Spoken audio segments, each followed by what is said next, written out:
Hello there, people of the internet. How is everyone doing today? I am doing alright, thank you for asking. I just finished making a Carcano video, and I decided that I'm not done shooting yet. So, it is starting to get dark, so I do have to hurry, but man, I tell you what, I'm nervous about this one. I am nervous about this one. This is a rifle that I have not yet shot, and it is a really old rifle. Now, I got no doubts that it's going to function just fine. But things happen, especially throughout the course of 130 years or so. Ladies and gentlemen, this is a dream rifle right here. This is a Swiss straight pull, model 9611. I'm not going to go too much into the model right now. I'll go ahead and cover that at the end of this video whenever we dive in depth about some history and information on this rifle. Right now we're on the range, and right now the sun is going down, so I have not yet shot this thing. This is a freaking behemoth of a rifle. Like, holy crap, look at this thing. Is this even on camera all the way? This thing is freaking just massive. It is really, really, really massive. The bolt on it is really long. Very, very long bolt.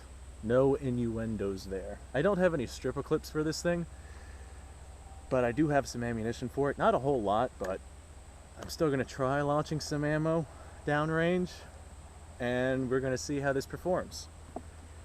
Let me get my ears on. Alright, like I said, I have not shot this rifle yet. Hopefully it doesn't explode and blow my face off. Now, this is the right type of ammunition.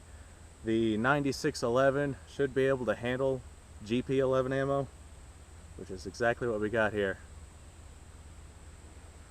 Alright. 7.5 by 55.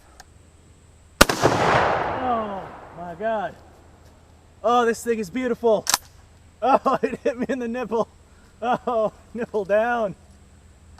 Alright, so this is a nipple rifle. It's a fucking nipple rifle. Alright. That's the name of this gun now, the nipple rifle. Oh. God, that is beautiful. What a glorious action. Alright, let's load in more than one round, see how we do.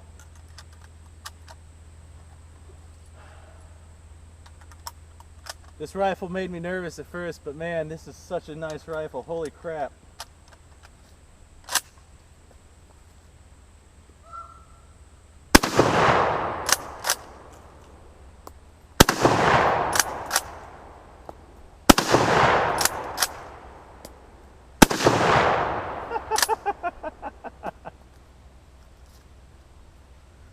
This is my first time shooting one of these, and holy Christ. I know how time can make safe things unsafe. So it seems to be very solid. Seems to be very, very safe to shoot. Seems to be. I'm not going to jinx myself, alright? I got another 4 rounds in here. Holy crap, this is a nice rifle. The action on it, this is my first time firing a Swiss straight pull. I see why this is regarded as the nicest action in terms of bolt actions in the gun community. Maybe not the nicest action. Mauser has some nice actions too, but it's definitely up there.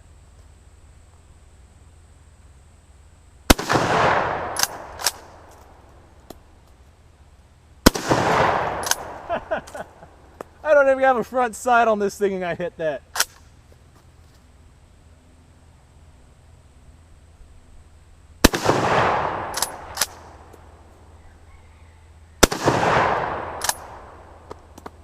Alright, I got 10 more rounds in this box right here. I'm gonna load those in and fire some more, because damn, this is a nice rifle. This rifle is everything I was hoping it would be. I tell you what though, this rifle is freaking heavy. This is a heavy, heavy rifle. I think it comes in at just over 10.5 pounds or something. Really, really heavy rifle. But that heaviness does help with the recoil of this thing. This thing is, for the caliber I'm firing, this thing has almost no recoil. It's an extremely nice rifle.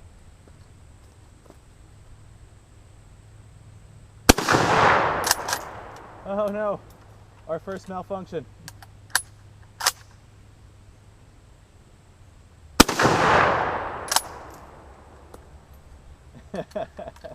It hit me in the nipple.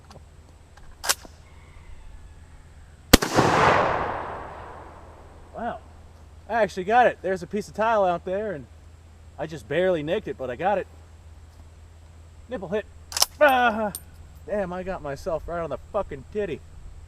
All right, let's see now. Look at that. I ought to get into ammunition reloading. I'm going to learn how to reload this stuff because, man, this is a freaking cool rifle. I'm going to get myself a one of those 1886 models that fire the semi-black powder. And I'm going to make a comparison video between the two.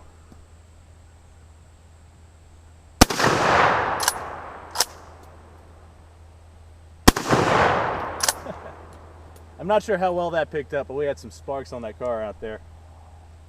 This is PPU Full Metal Jackets. 174 grain.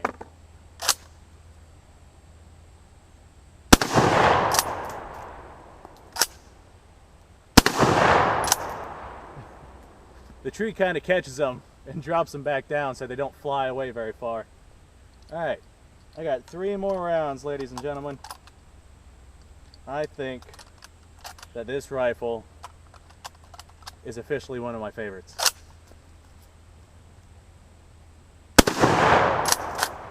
Oh no, another malfunction.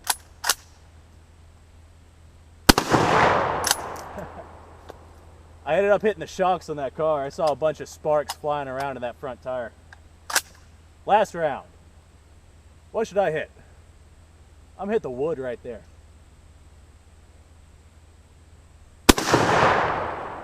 I hit it. This thing doesn't have front sights on it. I have the front sights coming for this thing. I'm gonna have to fabricate them. It's just a universal front sight post and I'm just gonna have to grind it down so it fits in there. But that's not too big of a deal. All right, well, it's hot out here and I'm sweaty. I'm very sweaty and I'm out of ammo. I'm gonna collect my brass and let's go inside and I'll tell you about the gun and a bit of history behind it. Hello there, people of the internet. How you guys doing today? I hope that this camera actually stays on this time. It's not doing so well there.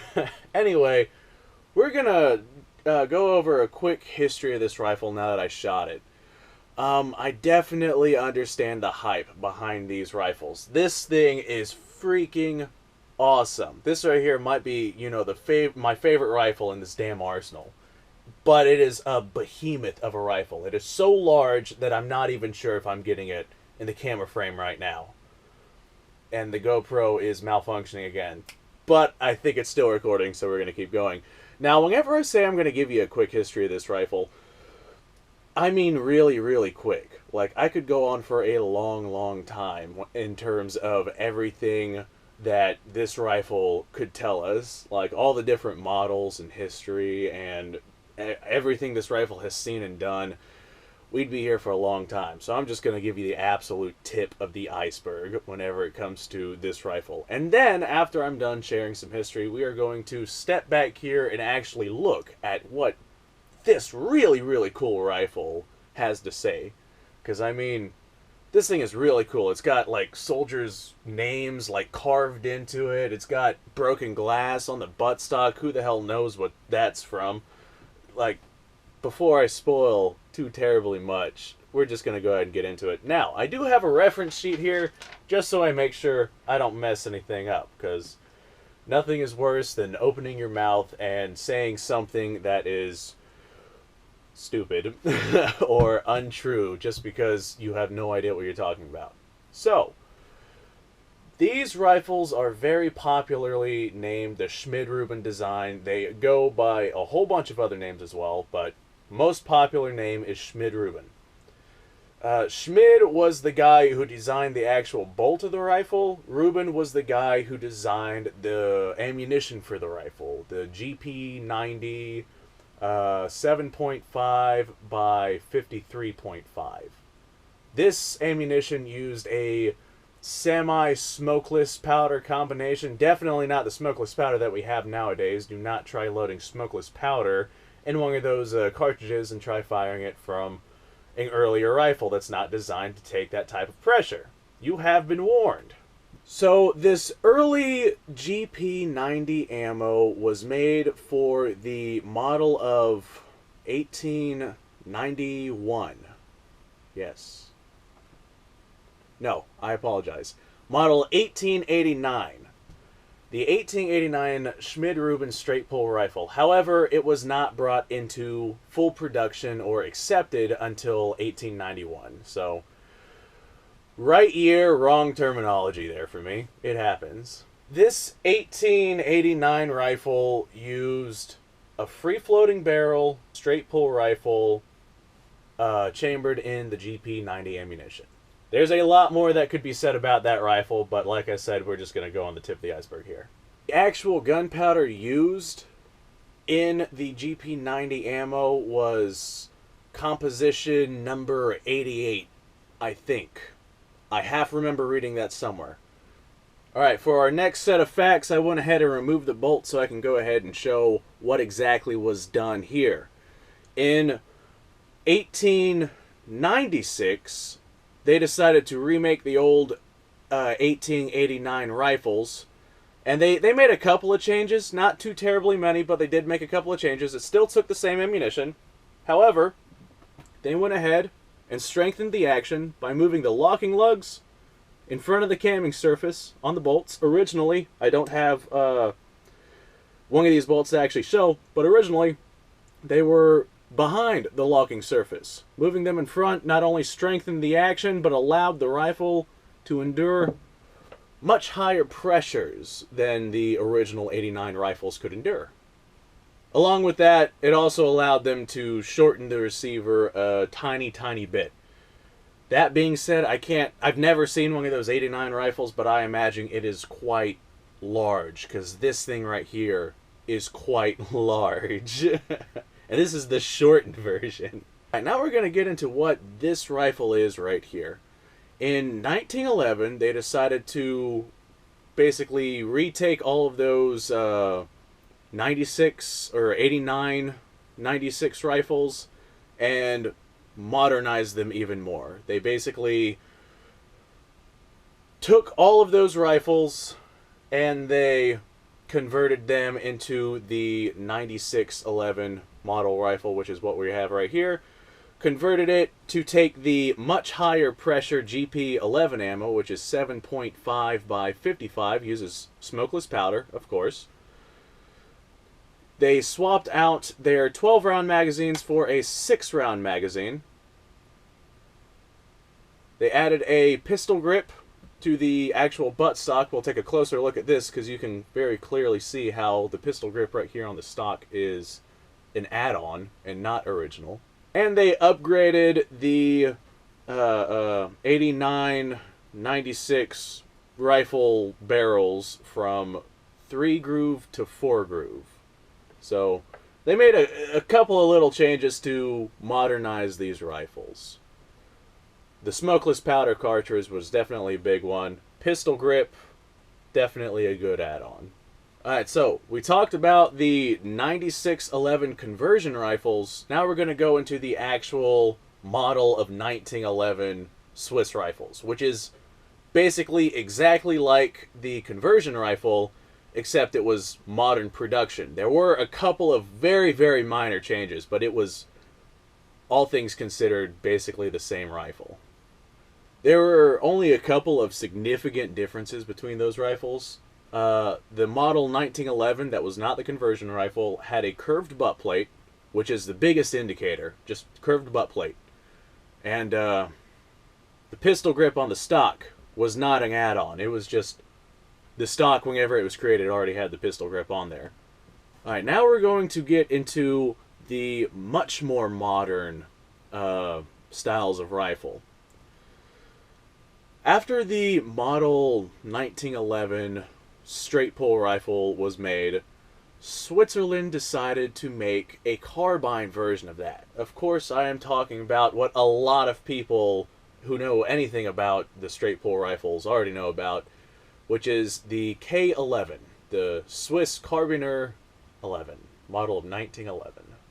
The K11 was basically a model 1911, which was shorter and lighter. They did basically everything they could to shorten that rifle down and get it as light as they possibly could, because it's a carbine version of an already existing rifle.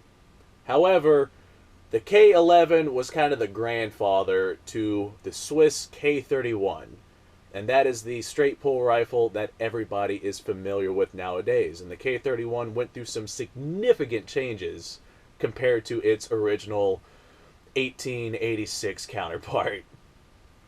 Alright, the K31 bolt is a hell of a lot shorter. Like, basically, this skinnier section of the bolt completely gone. Locking lugs are in the front.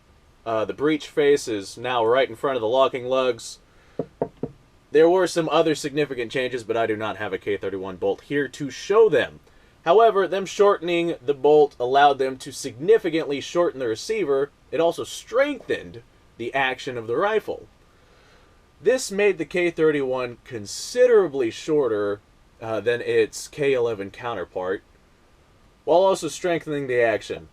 And the modern machining that went into the K31s is one of the big contributing factors that makes these rifles so excellent to cycle. Anyone who's ever cycled a K31 knows that it's basically like rubbing two sheets of glass together that have butter smeared on them. They are extremely nice actions. Okay, before we come over here and take a look at this rifle, because this thing is really, really cool. I am very happy that I got this rifle. But before we do that, I'd like to thank you guys for watching, and I'd like to urge you to mash that subscribe button. I got a lot of stuff coming up, and I'm trying my damnedest to make as good of content as I can. However, I do not have the resources to make the volume of content or the type of content that I would like to. That being said, I do have a Patreon page, which I suggest you guys go check out. I got some real interesting stuff going on that Patreon page, especially involving this rifle. Kind of some failed attempts to make these videos. But Patreon support would definitely go a long way to help the type of content that I'm making and the quality of the content that I'm making. For example, my camera right now is sitting on top of a can of coffee creamer because I do not have a camera stand. And it is just completely freaking out. But it does record, mostly, from time to time. Whenever it wants to, it will record.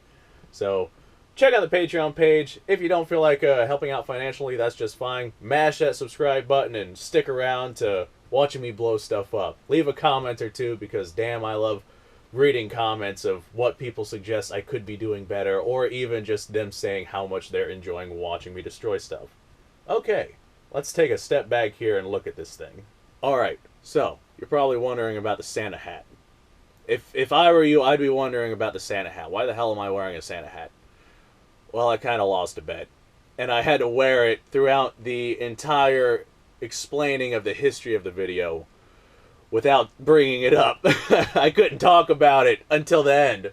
But now that that part is over, I can tell you why the hell I'm wearing a Santa hat. And I'm going to take it off, because, man, it is hot. We're here in Florida.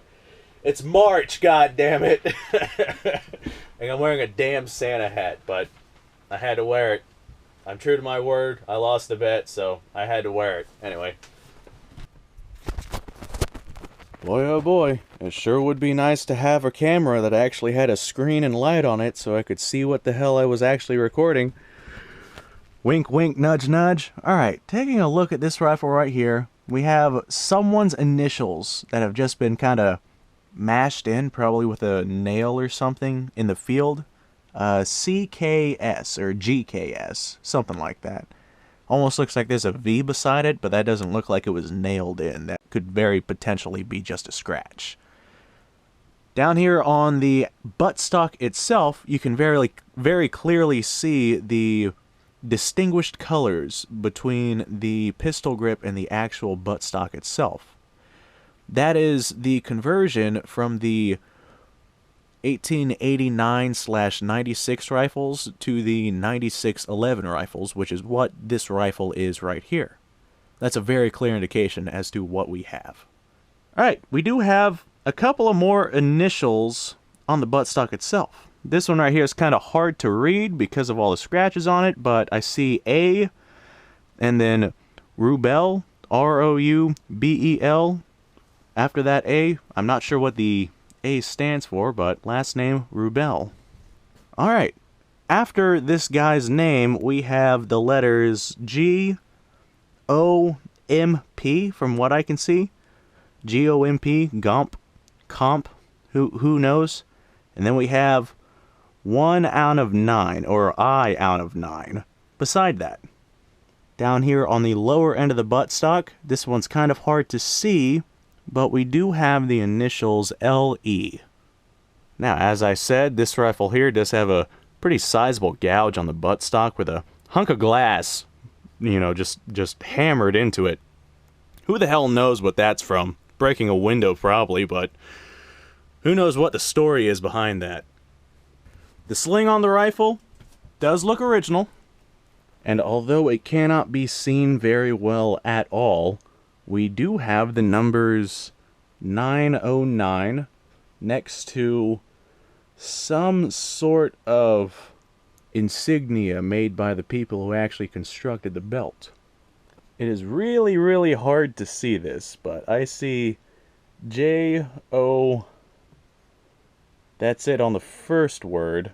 Second word, S blank blank L-E-R. And that is all that's visible on this old leather stock, or this old leather belt. This rifle, unfortunately, is missing the front sight, which is acceptable. I do have, well, I kind of have one coming. It's a modern production one that I had fabricated to fit this rifle. So it is going to work, although it is not original. Alright, this 9611 has your very typical 9611 rear sights. Serial number P55, I'm not sure what that means. Got a couple of strengthening rivets.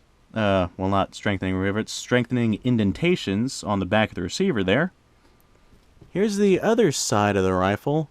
Oddly enough, there's no markings on the stock whatsoever. It seems like everyone wanted to engrave their name on the other side of the rifle. It's hard to make out, but we got a little heart carved into the rifle right there. On the receiver, we have the letter B, whatever that means, and we have another letter B, whatever that means, along with the Swiss cross. Well guys, I hope you guys had fun with me. I certainly enjoyed shooting this thing. It absolutely terrified me. To see just how much this rifle terrified me, like the first time that I shot it, go ahead and check out the Patreon page. It's going to be Patreon supporters only. Hopefully that'll start to push people towards donating if I offer Patreon supporter only videos and content. That being said, honestly, looking at the footage, I was amused by how terrified I was with this thing. And it's understandable. It's a really old rifle. I wasn't sure if the modern PPU ammo I had in it was going to blow it up. I was pretty scared. I was very, very scared. Alright, I'd like to thank you guys for hanging out with me today. All I can say is go out and have yourself as nice of a day as you can. Like, don't worry about... If you don't have a plan for tomorrow, don't worry about it. Just focus on making today as good as you can. Plans for tomorrow are nice, but make today the absolute best that you possibly can make it. You might have a plan for tomorrow, but tomorrow is not certain. Plans change. That being said, thanks for joining me.